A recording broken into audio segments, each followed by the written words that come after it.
Egypt దేశంలోనంట 22 మంది సేవకులను గొంతు కోసి చంపేశారంట అతి క్రూరంగా.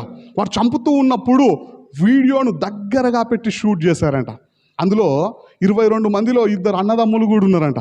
ఒక ఆయన వయసు 23 సంవత్సరాలు, మరొక వ్యక్తి వయసు 26 సంవత్సరాలు. వాళ్ళిద్దరి వీడియోలు తీసి వాళ్ళ అమ్మగారికి పంపించారంట. అంటే ఆ చంపినటువంటి వారి ఉద్దేశం ఏంటిది అంటే, వీళ్ళను చంపడం మాత్రమే కాదు, వీరి కుటుంబీకులను కూడా బాధ పెట్టాలా. ఈ వీడియోను చూసి వారు కన్నీరు గారుస్తే మేము సంతోషిస్తాం. దాన్నే రాక్షసానందం అంటారు. ఆ రాక్షసానందాన్ని పొందుకోవడానికి వారి అమ్మగారికి ఆ వీడియోను పంపించినప్పుడు ఆమె వెంటనే ఆ పేపర్లో తన యొక్క స్పందనను తెలియపరిచిందంట.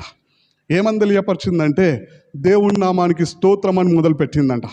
దేవుడు నా పట్ల ఎంత కృప చూపించాడంటే, నా కుమారులిద్దరూ మరణిస్తూ ఉన్నప్పుడు చివరి క్షణంలో వారి మొహాలు ఏ విధంగా ఉన్నాయో దేవుడు ఈ దీనురాలిని జ్ఞాపకం చేసుకొని నా ఎడల కృప చూపించి నా కుమారుల మొహాలను నాకు చూపించాడు.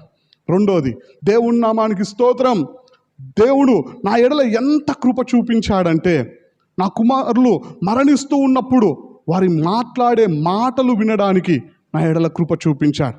ఆడియో కట్ కాలేదంట ఆ వీడియోలో. నా కుమారులు చివరిగా మాట్లాడినటువంటి మాటలు ఏమిటి అంటే, దేవుని నామానికి స్తోత్రం అని చెప్పేసి చచ్చిపోయారంట ఇద్దరు కూడా. మూడోది, నా కుమారులను చంపినటువంటి వాళ్ళ కన్నులను నేను చూశాను. ఈ సమయంలో నేను చూసిన ఎంతమందిలో ఉన్నప్పటికీ ఆ కన్నులను చూస్తే నేను జ్ఞాపకం చేసేసుకుంటా, లేదా నేను గుర్తుపట్టేస్తా, వీళ్ళే నా కొడుకులను చంపింది అని చెప్పేసి. వారి మీద నేను పగ తీర్చుకోను, వారిని నా ఇంటిలోనికి ఆహ్వానించి వారికి శ్రేష్టమైన ఆహారాన్ని సిద్ధపరిచి వడ్డిస్తా అని చెప్పిందంట. ఇంకా చాలా విషయాల్ని వివరించింది ఆమె. కుమారులనిద్దరిని పోగొట్టుకున్నప్పటికీ అంటే చూడండి, ఆమె ఎంతో బాధపడుతూ ఎంతో ఏడుస్తూ ఉన్నప్పటికీ, కన్నీటితో ఉన్నప్పటికీ, దుఃఖము వేదన ఆమెని కృంగదీస్తూ ఉన్నప్పటికీ, కొడుకులు ఇద్దరు చనిపోయినటువంటి పరిస్థితుల్లో ఉన్నప్పటికీ విశ్వాసాన్ని విడిచిపెట్టలే, దేవునికి విరుద్ధంగా మాట్లాడలే.